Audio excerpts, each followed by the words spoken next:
Hey everyone, that is dirt. Why is there dirt on, what is that?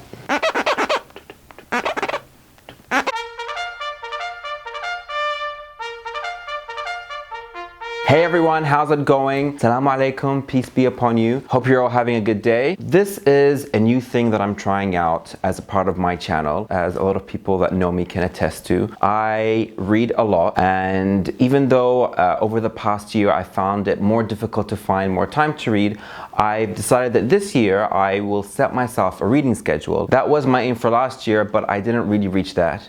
I think I was 10 books short for the year. So I plan to finish one novel a week every month, so that is 4 books a month. And I'm terrible at math, but this is simple, so I should embarrass myself. 4 books a month, that's 52 books a year. My whole theory with reading and with books is quite simple.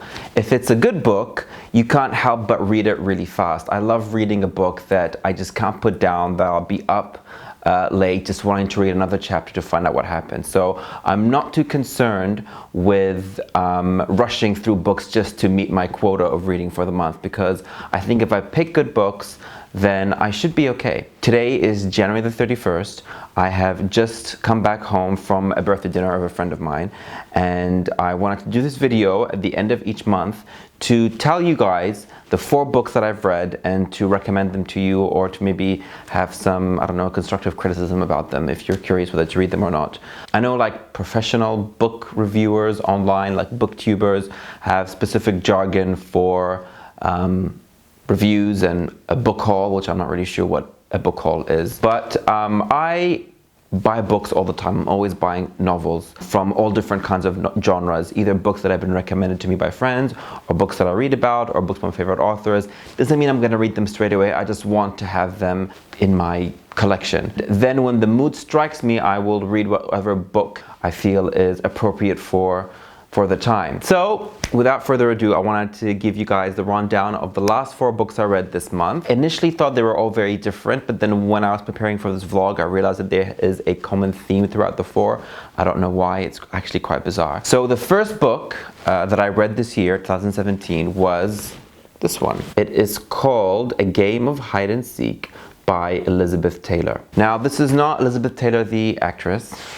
It's a common mistake. They both have the same name, obviously. It is Elizabeth Taylor, the author. Now, a lot of you may not know who she is. I came to know about her quite late, which is surprising because I do enjoy the genre that she writes in, and I do enjoy the style that she writes in. She was not as well known maybe as she should have been in the 40s when she was writing, and the kinds of stories she wrote, which were mainly about the English middle class in the countryside, was just coming out of fashion when she started to write these books or start to get published. So I came across Elizabeth Taylor quite late. I came to find out about her through Twitter of all places. Some person, I can't remember who it was, tweeted that Elizabeth Taylor is one of the greatest short story writers that they've come across, which I thought was quite a big claim to make, because I do really enjoy a good short story. So I googled Elizabeth Taylor and I found out a little bit about her, and I read a short story she wrote called The Blush. That same day after I read the short story, I made it to the bookstore and found 2 books of hers. This one, apparently A Game of Hide and Seek, is one of her more popular ones. Her writing is very engaging, very sensitive, full of wit, full of, it's very clever.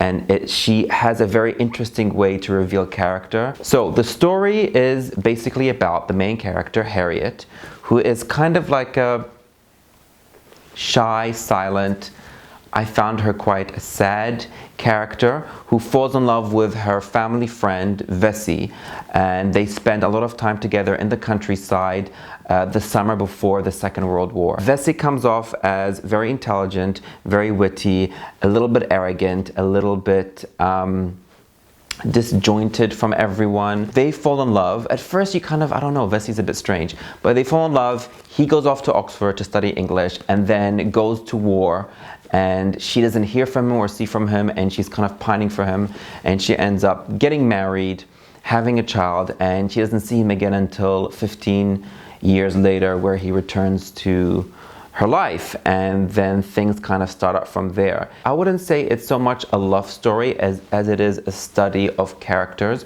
and what people would do in certain situations and how much we would test ourselves and test our willpower. It was a really interesting read. I'm not sure about the ending. I was quite confused by the actually the last page. I kept trying to find some kind of review or synopsis or explanation for the ending, but I couldn't. I even ended up just writing random messages to people who had mentioned that they've read this book. I haven't heard back from them. I would recommend you read this if you are interested in the time period, which is England before the Second World War, during the Second World War, and after. So the second book I decided to read was this one, Minaret by Leila Abu Leila. First of all, I'm not a huge fan of these covers. I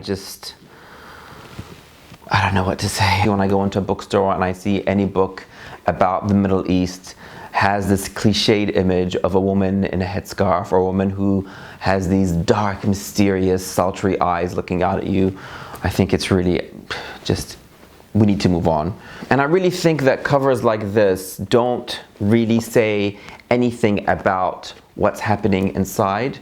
It doesn't reflect the fact that this is a very beautifully written book. It's thought-provoking, it is interesting, it delves into areas of spirituality and real life that I haven't read in a long time. Basically, this book is about a Sudanese woman called Najwa, whose father was a part of the Sudanese government. You kind of go through the story back and forth in different chapters, seeing Najwa's life when she was living in luxury and privilege with her family and her father's post in the government, and then later in London where she's working as a maid, and you don't understand what happened from the beginning of her life and to where she ends up. And as you read and as the story unravels and you see what happens to her life, at the same time, you see her having this amazing spiritual awakening. I can't recommend this book enough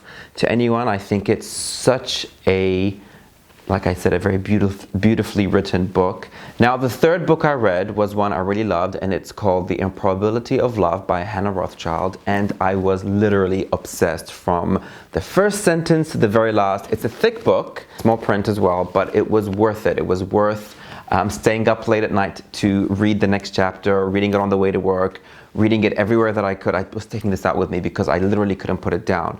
I might be speaking from a biased point of view because I studied art history in school and I love art history, and this is about art. Basically, it's about this character, and she lives in London, and she has had a tough upbringing and she's had a tough period in her life, and she purchases this painting at like a junk shop and doesn't realize that it could be worth quite a lot of money. Throughout the book, we're also introduced to different characters from the art world: a art historian, a writer, an artist, a auctioneer. All of them are sort of searching for a painting or a work of art that could save them financially or help their reputation. The whole story revolves around Harriet kind of trying to find love or trying to find herself and trying to understand what this painting means and why she's so drawn to it, and all these different characters who all have ulterior motives that are so different from each other, but all of them kind of focus in on this painting. And one of the characters in the book is actually the painting itself. You get to hear the painting's own history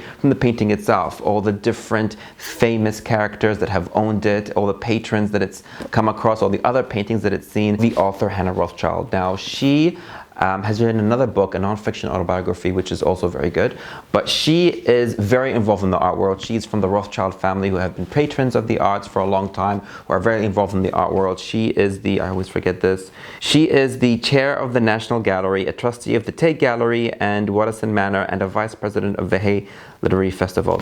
She grew up around art, she loves art, she lives and breathes art. So the reason I think this book was so enjoyable to read is because of the way the information about the art is presented to you, and that filters through in the book very naturally. Definitely recommend you read this if you're interested in art, or if you want to learn more about art. It's a really great insight into what happens in the art world, both from the commercial side and the creative side and the historical side. Halfway through the book, I actually tweeted Hannah Rothschild telling her how much I enjoyed it, and I was so surprised that she tweeted back and thanked me, which was really nice. A lot of authors don't actually tweet back, so that was great. So tweet her if you like the book. The last novel that I finished this month was this. I'm not sure if you can see that.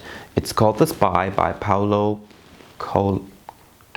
I can never say his surname. Paulo Coelho. So for those of you who don't know him, Paulo Coelho wrote The Alchemist, the universally famous book, which is a great read. I highly recommend you check that one out if you haven't read it. But this one is a bit different. It's about the famous spy, Mata Hari. I'd heard of Mata Hari a long time ago, read a few articles about her, and I find her to be quite a fascinating character from history. She was an exotic dancer before World War I, where she lived in France. She's originally Dutch, and she performed for a lot of famous people, and she kind of made exotic dancing more of an art form, I guess. She brought her on to the mainstream. She had an insane life, lots of lovers, lots of parties, lots of famous people, and she was accused of and taken to court, arrested for being a double agent spy during World War I. So when I first saw this, it was actually an impulse buy. I was quite surprised to see that there was finally a book about her, because I'm surprised there isn't more novels about her. I think she's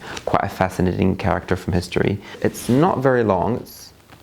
The print is quite big. It was an interesting read. I'm not going to say that I couldn't put it down, because I could have easily put it down and left it on the table for a day or two. It's written in a kind of a diary format from Mata Hari's point of view, and you sort of get glimpses of her life and her thoughts and her feelings.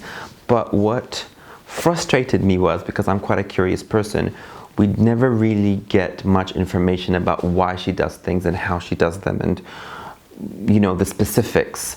And especially given that we're in her head, I kind of thought we'd get more of her motives, but it just kind of was mostly her thoughts about her life from the outside, if that makes sense. I didn't learn anything about her that I didn't know already. It says here at the back, her only crime was to be an independent woman. I didn't feel from reading the book that she was very independent, but maybe that's just my reading of it, I don't know. I would recommend it as a quick read and as an interesting discussion point if you don't know much about the spy that was Mata Hari. The theme that I noticed with all these 4 books I read is that they were all about women. I'm gonna try and read something different next. I have a couple of books that I'm thinking I might get into. I'm not gonna say what they are now, but 2 of them have male characters as the protagonist, so I'm excited to get into those. Thanks for listening to me ramble on about books and reading. One of my favorite things to do ever is to discuss books. So if you guys have read any of those books or know other books by those authors that you would recommend, let me know. Comment below on this video or share it, like it, and I will talk to you guys next month, at the end of next month, hopefully on the 30th, 31st. What is February? January, February, March, January? February, 30th. Wait, February is that weird month where it's sometimes the 29th, right? I don't know, it's like math. So that's it for me. Have a great one, and I don't know, I'm trying to think of a tagline. See ya, keep reading, always read, read, read, read. Love reading. Bye.